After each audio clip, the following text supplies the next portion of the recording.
serikali hii ambayo imeongozwa na Mheshimiwa Rais William Ruto ndiyo itakuwa serikali ya kumaliza kutoka Kenya hii shida na aibu ya uhalifu na kutojali sheria. We have to work hard so that we can justify the faith, the commitment, the sacrifice you have made to make us who we are. I am really, Your Excellency, very impressed by the Kidik style of management. Akiamua ni hapa, hata kama ikuta anapitia hapa.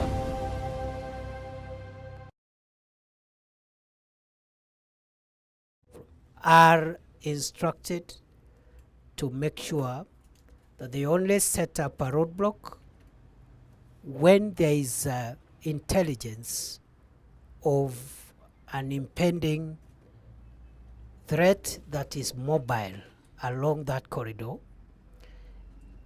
to conduct searches, very strict searches, but friendly, because we don't want to harass road users. But as soon as that operation, that security operation is achieved, to withdraw the roadblock. However, in the long term, once the country is able to invest, as we are now doing, in the cameras and other IT technology along the highway, even the ongoing physical roadblocks will even be brought to almost minimal.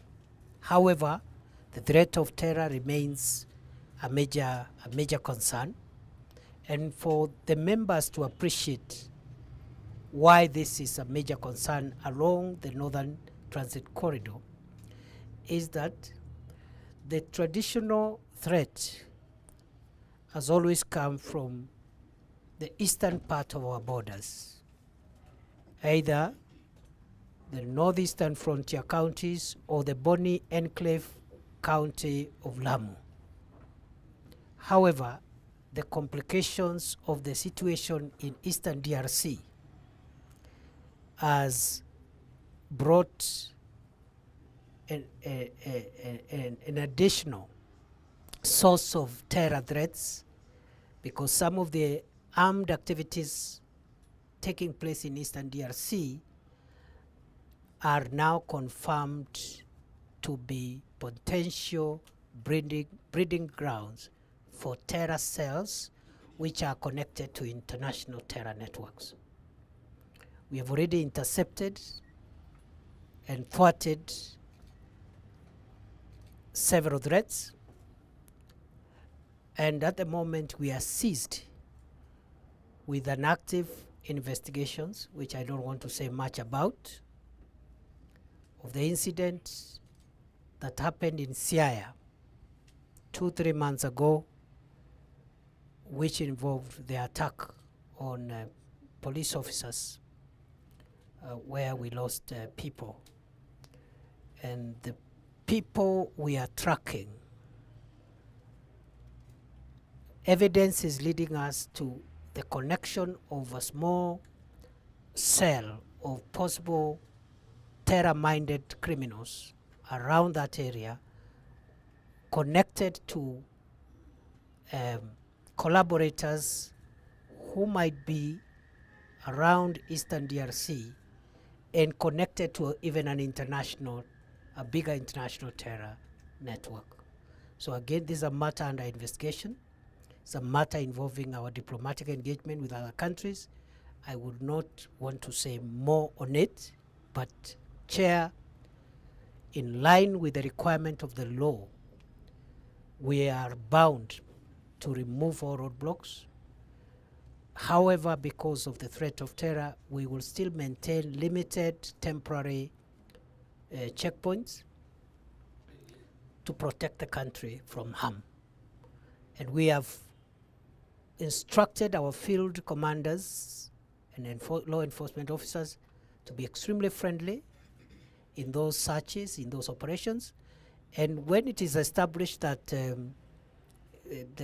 vehicle is purely a commercial vehicle on a commercial voyage, they should be facilitated and given assistance to move as fast as possible. They should not be detained inordinately long.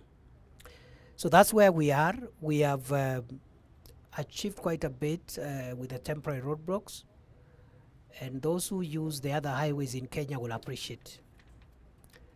The Moyale, the checkpoint we have in Moyale has really helped us big time to again counter terrorism along that route, although now the criminals are using alternative routes through Wajir North, Yamicha, Isiolo, Kina, Maua, and getting alternative routes to avoid this.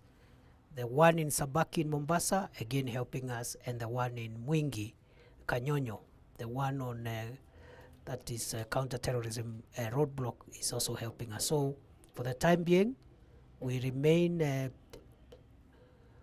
60% compliant, but 40% we are not compliant for the reasons I have given you. Secondly, Chair, I've been asked to report progress on the issue of passport issuance. I regret to inform you and the committee that we have not achieved the targets that we set for ourselves as government in terms of cleaning up the space and enabling the people of Kenya to access passports when they need them. Our initial assessment, which led me to make the commitment I made before this committee that time, were complicated by new other discoveries and new other state of affairs, some of which are beyond the control of the government of Kenya.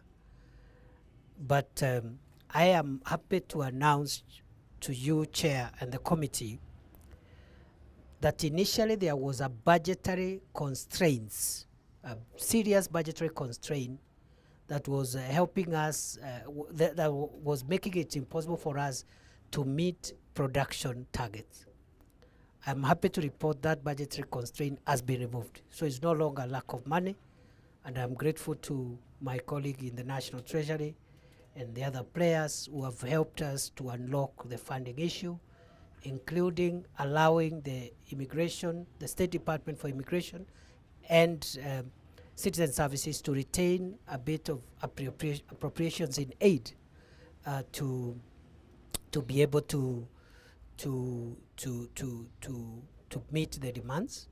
Nevertheless, the demand keep on surging because of the government, the very aggressive government program to export labor, to create jobs for Kenyans who would want to go and work abroad, and the mere expectation that people might need to travel to look for jobs has exponentially increased the demand. When I was here, the backlog was actually less than 200,000. Today it is much more bigger than that, and everybody wants a passport now.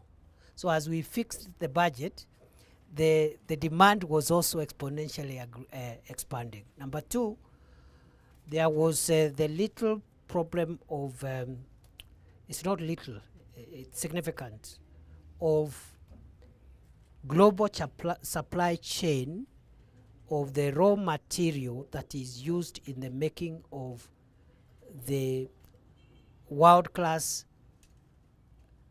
standard passports that is approved by the International Civil Aviation Organization. Because of certain global supply chain constraints, the process, now that we have the money, we have all the money we need to make all the passports for everyone. But the global supply chain, which has been disrupted, I am told, by the war in Ukraine and other things, and other factors beyond the boundaries of Kenya, the people we want to help us correct the mess are telling us the pace at which we want the solution, they cannot provide the solution in that pace. They are saying, for example, we would require approximately 3 million booklets every 90 days. They are saying they can only give us half of that because of some scientific explanations which we are happy to provide to the committee on around, which you can also verify, because I mean there's nothing secret about global dynamics, and the people who manufacture passport booklets and passport security are known in the world. We have approached all of them. We have literally engaged every effort, but they are saying the demand, because of the time lapse, they cannot supply us the numbers we require to be able to arrest this problem like instantly, because we wanted every 90 days 3 million passports for the next 2 years. Then every Kenyan will have a passport, and we close this story. Then we start now going to schools to look for children who are turning 18 and give them passports immediately, just like the ID, even without applying. And I am convinced, Chair, and I know the public is justified to be skeptical because of, for whatever reason. I am convinced we will reach there. The problem is between here and there. It's taking a little longer, but we will reach there. There is no reason why someone who has paid, they have even paid for the service, by the way. They pay several thousands to get a passport, but we cannot offer it. So we are doing our best, Chair, and I am afraid at the moment we've gotten the money, we've gotten people who can help us with the production process, but they are telling us the speed in which the magnitude of this problem, it will take us another few months before we're in a clean slate and before we can now have that intended policy directive we had given over passports within 7 days. So we are not there. We are doing our best, and I want to absolve everyone else from blame. I will take responsibility for the resolution of the passport mess as the minister and the team leader of the ministry and the Department of Immigration and Citizen Services. We are still cracking down on corruption there. We've made serious progress. We have prosecuted over 17 members of staff. They are in court as we speak. One of them got a heart attack. We arrested him, he got a heart attack because he never believed we will reach to them, because they know many people in town and so forth.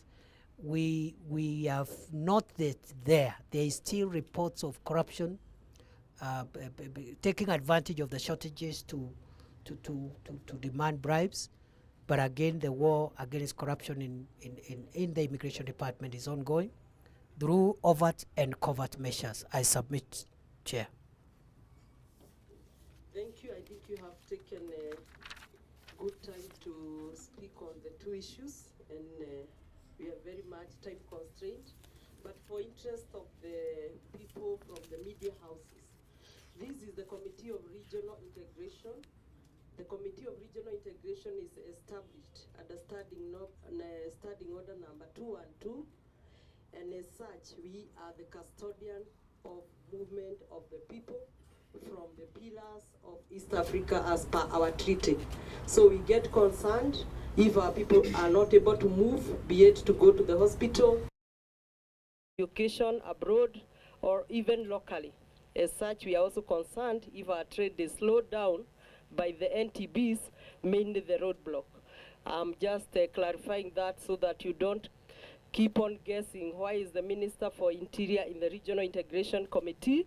We work hand in hand with him, with the CS Murkomen, and as you congratulate Treasury, you should congratulate this committee for having fought for the money to remain at immigration. This is the committee which drew this and pushed this, and immediately we were elected in this 13th Parliament. We went to Mombasa to push for that, and we are indeed very happy that the money remains at the source at immigration. However, I'm sure members will discuss with you what are the pieces of legislation to allow them use the money from the source. Because if there is no legal instrument, the money will remain, but they will still not use.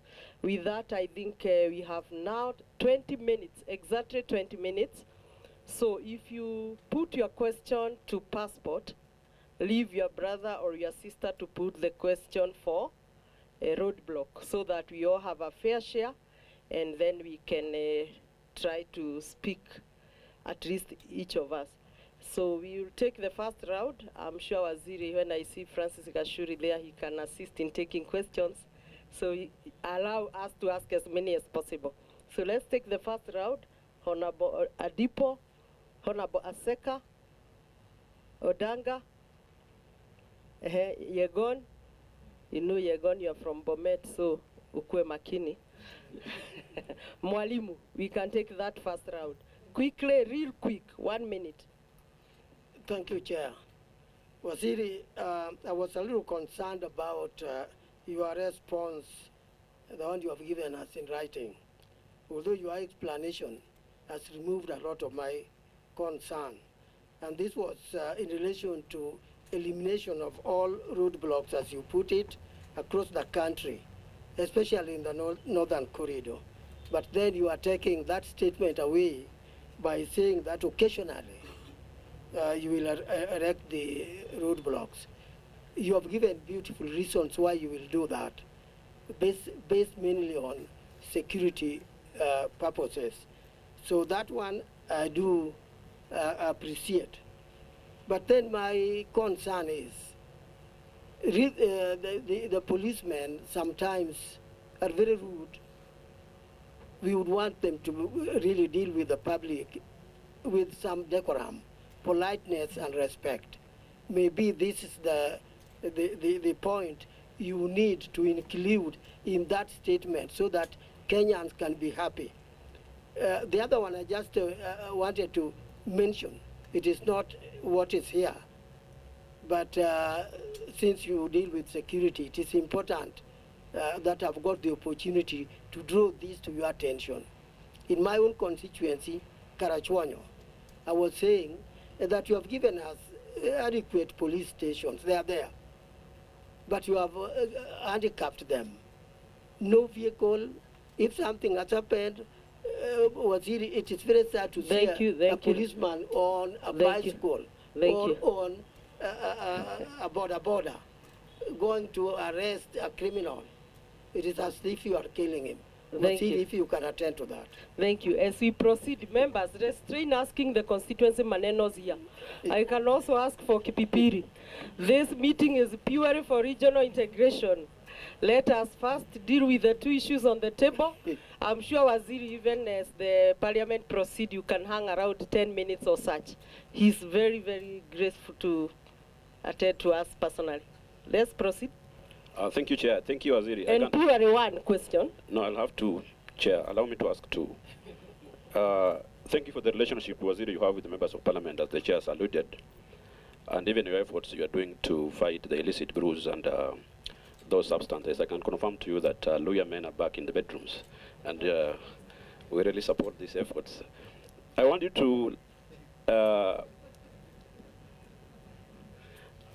I want you, Waziri, to maybe give us a percentage. On a right note, what of other men?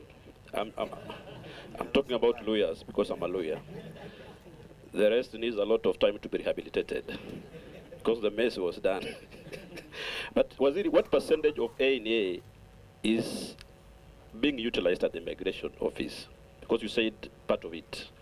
Can you be having the percentage of it that is utilized and the one that is retained by Treasury? Two, are you aware that our Vice Chair here, Honorable Salah, was assaulted at the immigration office by your officers when he went there to do his responsibility as a member of parliament to represent his people? He was assaulted. Up to now, we have not had any statement from the ministry, nor the PS in charge of migration. We don't know the status of investigation. Will you be kind enough to help us as a committee and the National Assembly to know what happened, the state of investigation, and if any action has been taken on those officers who did assault our Vice Chair and Honorable Member? Thank you. Thank you very much. In fact, I wanted to ask the same question, but I'm going to ask a different question. Honorable Cabinet Secretary, in regards to the production of passports and the significant number of workers which are trying to go out of the country, what is the government considered in the impact of all these stuck in production of the passports? What are we going to, what is in place to make sure that at least this one is avoided, the backlog which is going on in the Nyayo House? Thank you, Honorable Daga. Chair, mine is to really inform Waziri that in as much as he has said that roadblocks will be there occasionally or in times of need, I want to inform you, Waziri, that the roadblock in Busia, just before you get into Busia town, is there permanently. It does not get out of there. Mine is to ask you to ensure that after the meeting, you instruct that it comes only when it is entirely required. Thank you. I think it was Mashako. And you know, these guys are so notorious. They are really harassing Wananchi and collecting a lot of money. Even one day they didn't know that I'm the MP. They almost asked for money from me. Would have given them. Sorry, Chair, let me check. Don't come back. Honorable Mashako? No, not a question. I will just wanted to support. They asked me also for the money. I wanted to support his sentiment. So they're asking for money. Thank you, Chair. Thank you, Waziri, for your presentation and coming to this committee. I have two issues, very brief one. One is to add to what Mheshimiwa Seka has talked about, harassing of our Vice Chair. I think it needs to go to record that it's not only our Vice Chair who was harassed. We have about 5 other members of Parliament who were harassed at Immigration Department at Nyayo House. And this is a matter that, Waziri, is, I want to say here that we really wanted to hear a word from you before members of Parliament discusses this thing in the floor of the House, because it is not right. And we want to connect it with the cartels, the corruption cartels you've talked about. There are people at Nyayo House that don't want to see a member of Parliament going there because they believe that we are unearthing a lot of their underhand deals. So Waziri, the 17 you have reprimanded and taken to court and investigation, I think you need to do more, because there's a lot that is happening at Immigration Department. Number 2, Chair, I just wanted to understand, we informed your office that we would have preferred that you're coming here, you'd have been accompanied by the PS, the State Department of Immigration and Citizen Affairs. Waziri, if you can be candid with us, are you getting enough support from your PS and particularly the State Department of Immigration? Because we tend to feel that there are gaps that needs to be addressed. You're doing a lot, Waziri, but we feel your team is letting you down. Thank you. Waziri, can we add 2, 3 more? No, okay. I just wanted to support my colleagues. Waziri, this harassment of our vice chairman reminds us of the days of Nyayo torture chambers. And we don't know whether now again we are going back to those old days where officers were torturing Kenyans. As a lawyer, I hope you are a professor of law, although I cannot, in your family, I hear when you throw a stone, the chances of eating a professor is 1, that you should have been born on the other side of this country. So can you use that, because you have greater insight of human rights and privileges, that a member of Parliament who is a representative of people can be harassed in open daylight? I hear there is a cartel of 10 police officers, including some 2 ladies. Please go there, do your research. Let us see those officers being taken to court. Otherwise, we'll go to Parliament and call you there to answer these questions. Members, that was the first round. So, Honorable Irene, you are not in that round. So we are going to the second round, which is Honorable Ruto, Honorable Rail, Honorable Masito. Irene, are you interested? Okay. Then Beatrice, Then we shall close with the Honorable Gitare and complete close with Vice Chair, and I'll make the final remarks. Okay, thank you so much, Chair. In relation to what you said last time, Waziri, and we saw you in action trying to fight issues of corruption and extortion, is to confirm to you that extortion is still existing, and it looks like it's a systemized way of corruption. Waziri, I don't know what plans are you putting in place to ensure Nyaya House is totally free and Kenyans can be given services. Lastly, we are aware that Kenya has now opened up its boundaries. It's a free visa country. We would want to know preparations you are putting in place that you safeguard the security of this country against foreigners who might be coming with ill motives. And as you are processing this number of millions of passports, this indicates Kenyans are moving away. What is the future of Kenya in terms of labor protection and brain drains? We seem to be opening much, and in the long run, we lose a lot.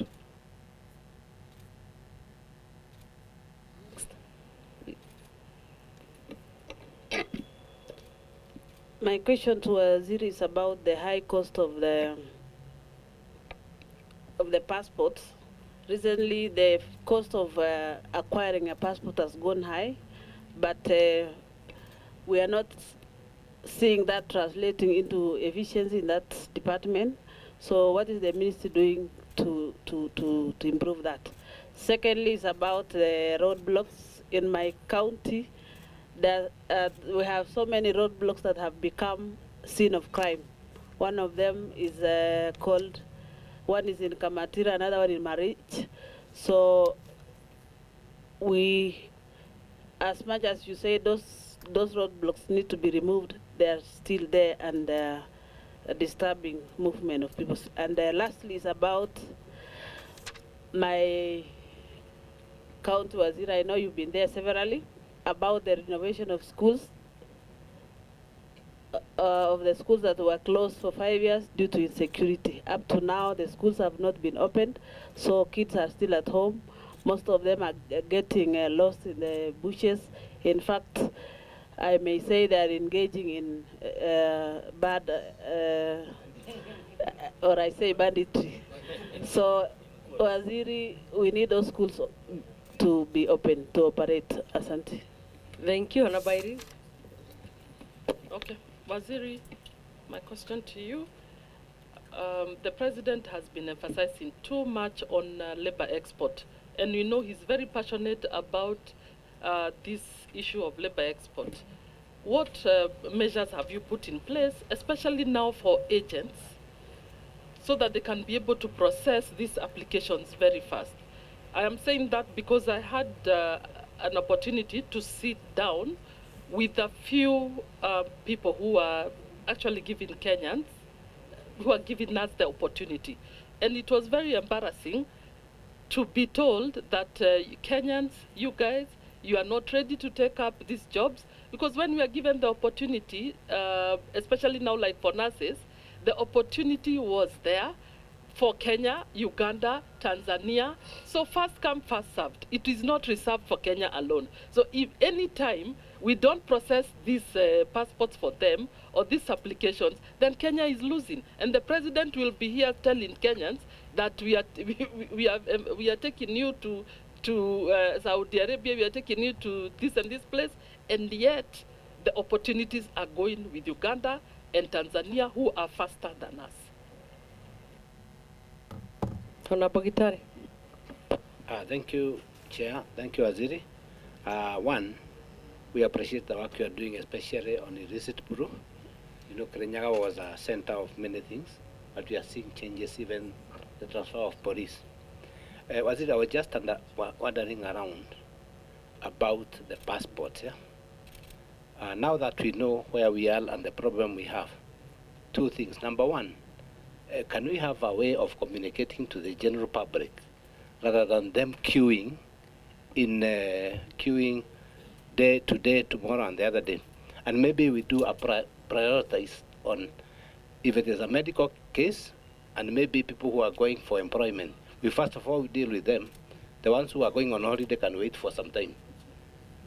My thinking, Waziri. Number two, we are happy about the removal of these non-tariff barriers, the roadblocks. But I'm a bit concerned about the impromptu temporary roadblocks because of maybe misuse, like our colleagues are saying.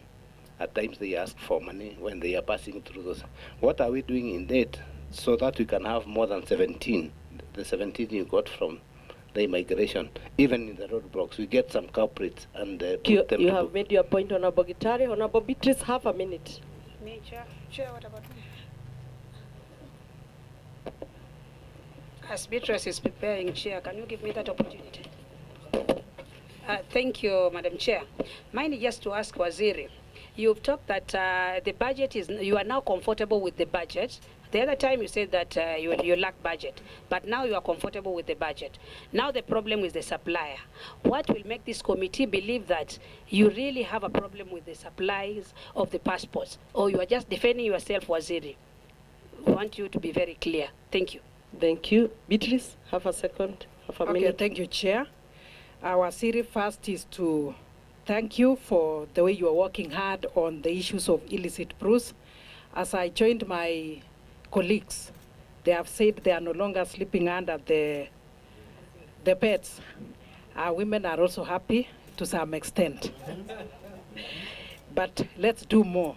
And my issue is about the passports. I want to appreciate the fact that in Kericho, and the passport immigration office was opened. But now our vision is this: if we continue opening more and these passports are not there, what will happen? Our vision is this. And then lastly, about these machines that you've said you're waiting for more, I would imagine that now that you have the money, can we have so many of these machines to print so that we have more passports? Thank you. Thank you. Vice Chair. Thank you, Chair. Thank you, Waziri, for your in-depth explanation of the questions you've raised. Mine is just an overview of the whole situation I can see. Buona CS, you have done a lot. You came here last time, assured us that even stated that Nya House is a crime scene. You went there yourself, we saw. You've asked for some help. You've asked for budgetary allocation. The minister have been given budget allocation. Some raised the issue of e-citizen. E-citizen now is acquired by the Kenyan government. You asked for more officers. My friend now is leading that more offices have been opened. Staff have been recruited, and I know some are on the recruitment now. Vetting, you said vetting will also be dealt with. But the question is, you have done as much as you could as a person. You've asked for what you want, and we have given you as parliament and the Kenyan national government. But the situation is still the same. The tent was on one side. Now it has moved. There's another tent now created in your house. The backlog has increased. The cry is much. Someone is sleeping on the job. In your ministry, because you are not the hand person who will be doing the handy job. Yours is to ask for more money, more personnel, more officers. But the person who is supposed to implement is somebody else, your staff. You've told us on the issue of corruption you have dealt with. You prosecuted 17. That is one bit of the aspect. Can you allude to us that there's a problem of implementation in your office? Someone is sleeping on the job. If it's there, who is it? So that the Kenyans can know who is sleeping on that job. Thank you, Mr. Thank you, Waziri. I think you'll try to put all the answers together. But let me be specific on this issue of roadblocks. We counted for you that we identified 27 roadblocks from Mariakani to Busia. Now that they have been removed, how many have remained? So that this committee can go back and actually see that those roadblocks are not there. How many are remaining? In terms of situation of passports, we get very worried if the supplier is not able to supply the material. Because in essence, like that is like saying then I think we have no solution. So we must really work outside the box and maybe adopt a system where we only go on need basis, and maybe in the IT department, they can try to flag some instruments that can only allow those that are needed, so that we go on need basis Otherwise, if we allow 3 million applicants while we cannot present even 100,000, then I think we are wasting time for Kenyans, we are wasting resources, and we are creating traffic for not very good use. We had mentioned to the PS that as a region, we may need to take data for the whole region, considering now we have DRC and Somali. And instead of going for these materials all the way from Mata, we may need to put a plant here. And Kenya can lead in this. We can put a plant for this passport, and we can generate the necessary materials that are required, and we supply to the whole region. And we can negotiate even to the west. Maybe we can negotiate with SADC, we can negotiate with IGAD, and Kenya can be the distributor, especially now that we know the Delaru have left. So even the premises are still very much available. In terms of the scene there at Nyayo House, we have visited there as a committee. Obviously, it's horrible. You find expectant mothers, very aged, disabled, who are waiting there endlessly without hope. Something Waziri must happen. We cannot continue waking up tomorrow and the day after tomorrow and even today, watching Kenyans there, sitting, hungry, thirsty, waiting for no results other than when they give their 10,000, 20,000 for them to be served. I think we may need even to come to your office, a few of us, and maybe get other technical team and find a solution. But honestly, we cannot say the raw materials are not there. I think we just have to get a solution. Because especially if Uganda is benefiting from programs similar to Kenya, then many nurses from Uganda and Tanzania as well applying. So what is the situation? We must really find a solution.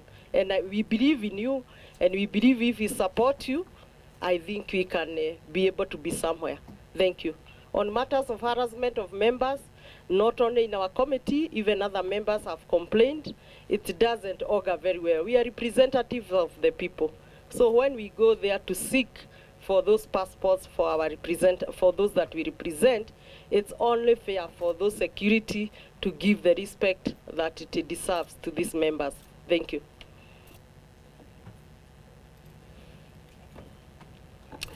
Thank you, Chair. Let me justice to the issues, also noting that time is constraining the members because of the rules of the House. Chair,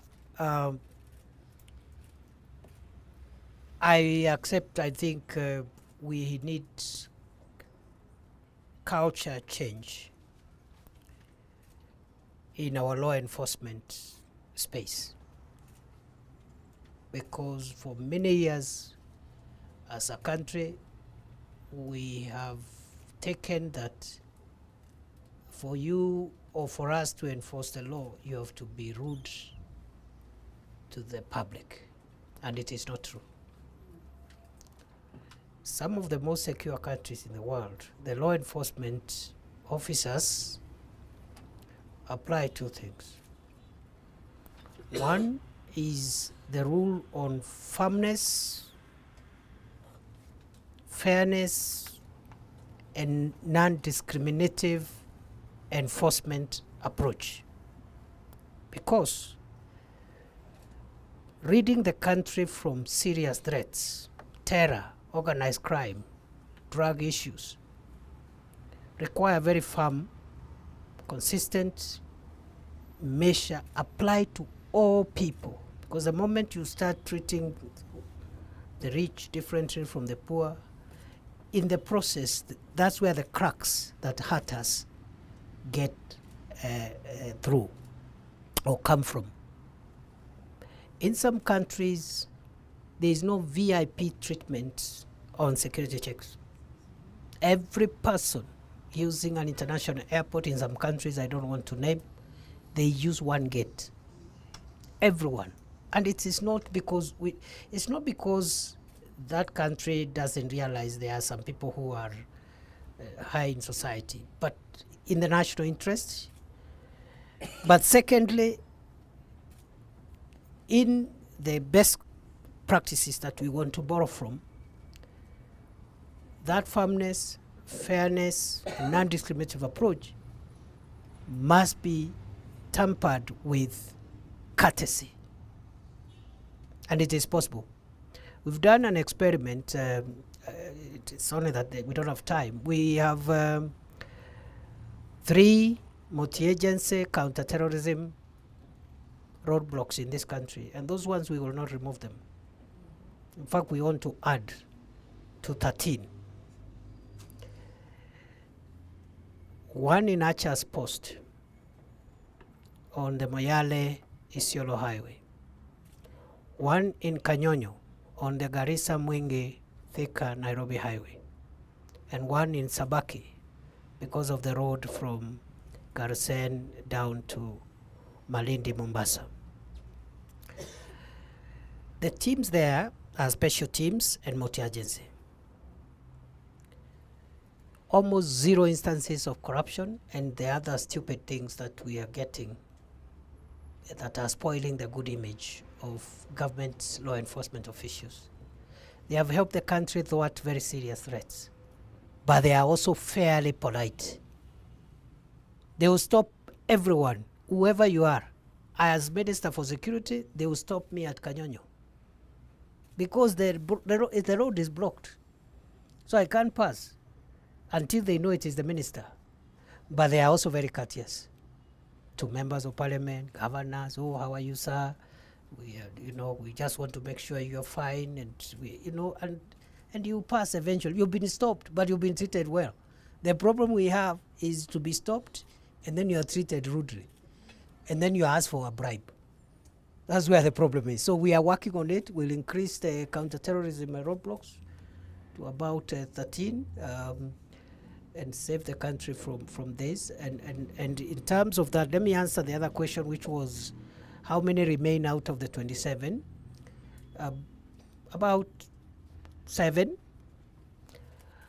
And they're not necessarily in one place. We keep on changing depending where the threat is reported to be coming from. For example, when we put Achas Post, the crooks that are trafficking in persons, trafficking in drugs, are now avoiding from Moyale. They go to Wajir North, to Buna, they go to Yamicha in Wajir, and then enter Isiolo through Kina, Maua.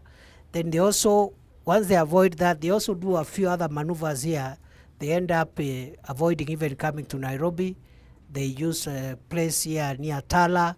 They get into the river, and we have intercepted very many lorries carrying aliens, carrying drugs around Mutito and Day, and so forth and so forth. So these roadblocks are not going to be even temporary in one place. It depends on which section of the road the threat is. So you might carry out an inspection and tell us what number you find at that particular time.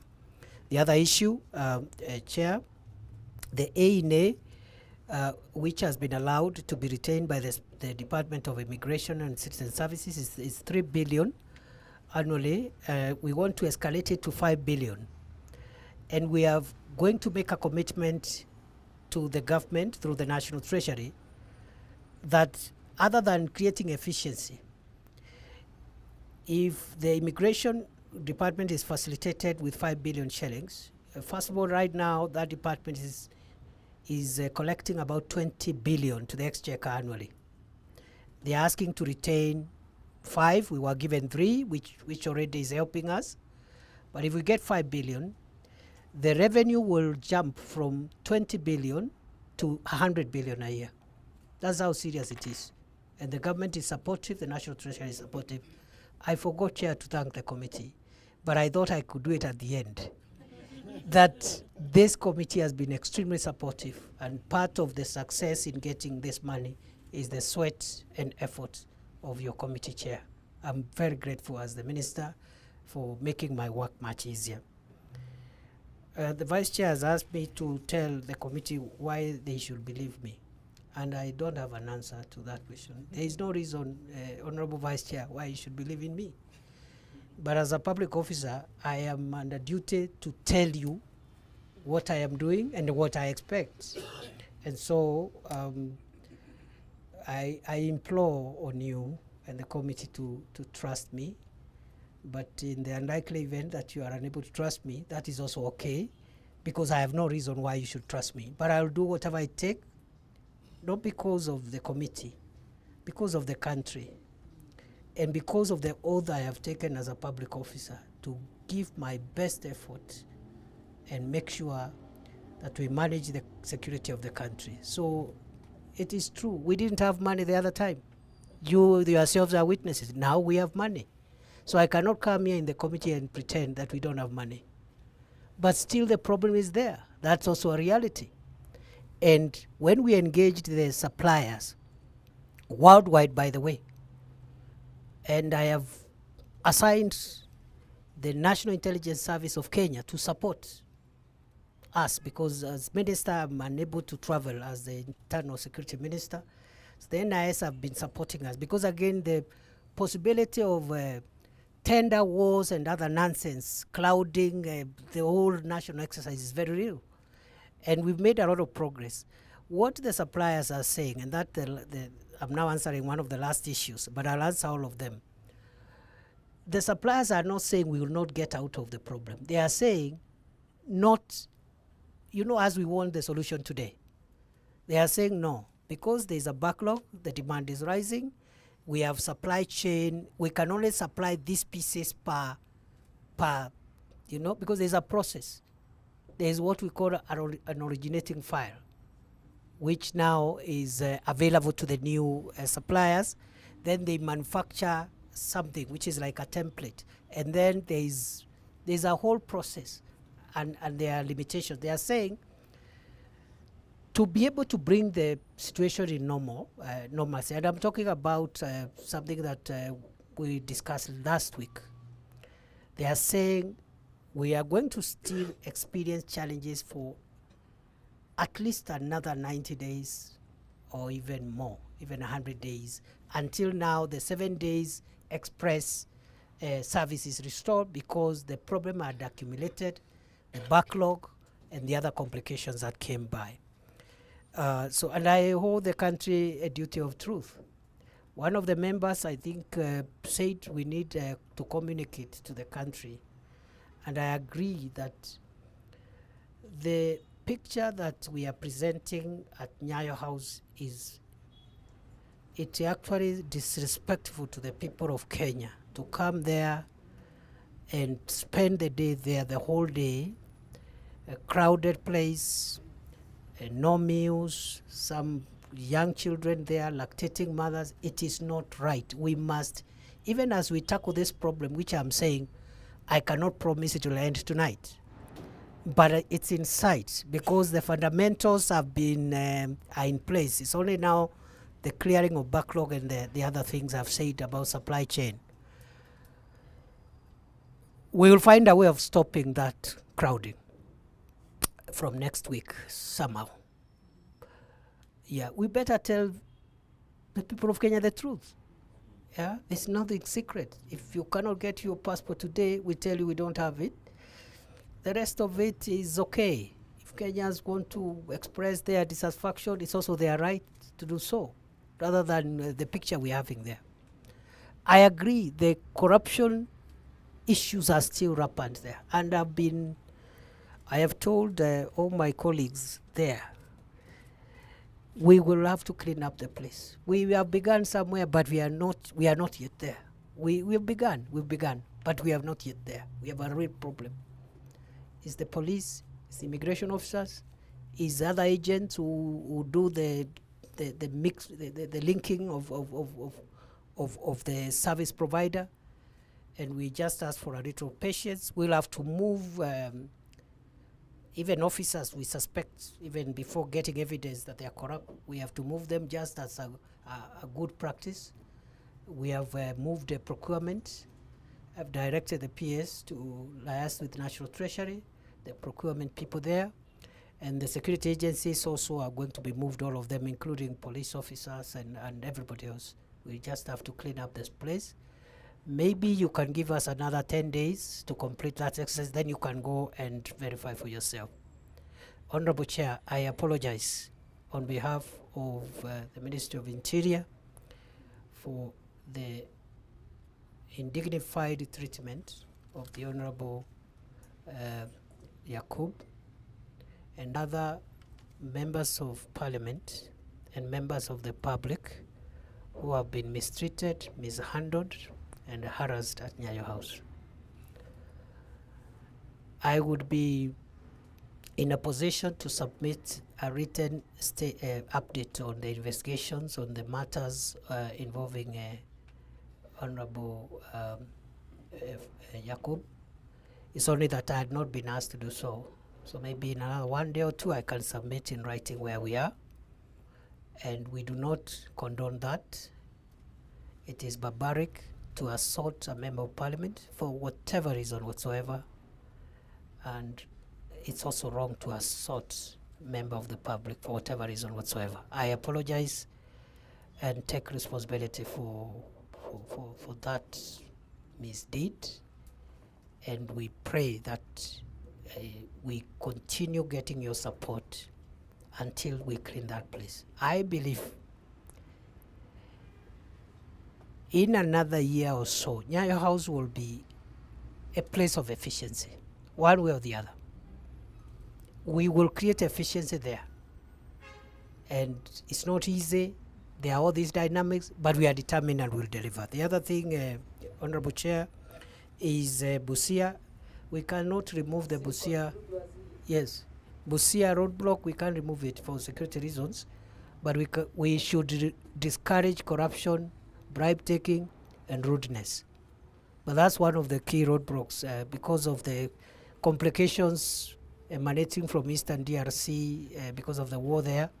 We cannot remove it. And then as I conclude, so many issues, I think some of them I can only provide maybe in writing, but the fees is not too high. I don't know whether you have tried looking for a visa to go to the US or UK. They even charge you for using the waiting area. A lot of money. Yeah, yes. What pains me as the minister is when Kenyans pay for a service and they can't get it. That is very, very disheartening. It makes me feel very low. So, but the fees are manageable. They are manageable comparative, but now the challenge is for us to up our service level, the provision of. So I'm going to take over the public communications work to my office on issue of passports, because let me handle it. Let me handle it going forward so that we tidy that place. And then I didn't know I was required to come with my PS. If I knew, I would have brought him along, because if it's the requirement of the committee, we have no reason not to bring him along. Then finally,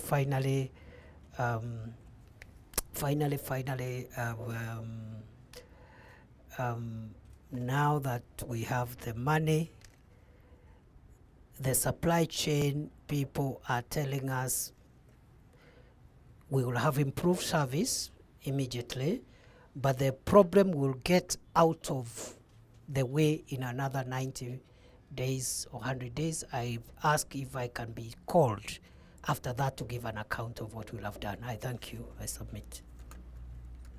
Is it really bad? Because I'm getting some text here also that I must release you on behalf of. Thank you, Chair. I want to thank Waziri with this representation. Two quick questions, just an addition, supplementary questions. Maybe in your submission, you're saying you'll give in writing. We want to know the actual backlog. What are the actual numbers in terms of the backlog? How many applications are we receiving a day? And then there is also an issue around the 34-page passport booklets, whereby Kenyans have made applications. I think it's the most popular booklet, but everyone is being told now to update and apply for the 50-page booklet. Are we stopping printing the 34-page, or what is the issue? Is there a possibility that in your communication, as you said, you'll take it, you tell the country when Kenyans who applied for these passports, how long have they been waiting? Because the issue around special health, education, it is causing even bigger confusion, because two people come from the same home. One will meet someone and declare that I'm going for medical, get a passport. Another will wait for another whole year waiting for that. So I think there is that even makes that decision whether this is emergency and this one can wait. Thank you, Chair. I think, Waziri, you don't necessarily need to respond, but maybe the IT can flag off the 34 so that Kenyans stop applying for it if it is not in the stock. Then they can only apply for 50. Instead of so many backlog of 34, and the booklet is not even available, so we continue to pile, and this is the massive noise. If it could be flagged off on the system, then they just apply what is available. For cost, I think it is also something to bring limit, because the fact that the president said people will be going, every other person, even if I have no intention to go, is applying. These are issues that are also creating backlog, but I'm sure internally they can be handled. Let's have the answers in writing. Also remember that the contract between immigration and posta, I think it elapsed in 30th of August. So what channels are you using to distribute? Maybe it can also be responded. With that, honorable members, I think I have more than 3 messages here that I should release you, but I think how much time do I have, Chair, to... 2 minutes, Waziri. No, how much time do I have to give the written, because there are quite a number of even issues that were raised, but the time was short. Can I have like up to Wednesday? In fact, it takes more than a week, so that you give us sufficient... You can also put a paragraph through, Chair. Yeah. Some members want to ask some things, but it's not coming out well. It's like there have been some saying that you work in silo, and your members, your servants, your subordinates seem not to understand how you work. That's why somebody is asking, are you in right relationship with your peers? Maybe you can put some paragraph in it. I have no problem, but for heaven's sake, I'm the security minister of the country. Some of the things I do are national security things, so that limits 1 or 2 things which I report directly to the National Security Council. So if there is a uniqueness in my working, it is because of that element. Because my work is to protect the nation and everybody, and secure everybody, including big people and so forth. So then the backlog is almost now under 1,724,000. It's building based on the daily number of applicants and what we are dishing out. But allow me to do that in the written statement. And going forward, anything passports, I'll handle the public communications and I'll take responsibilities for the mess. When the mess is sorted out, everybody else can take the credit. Thank you very much. I think if any question was not well captured by Waziri, put it in writing as well. The clerk will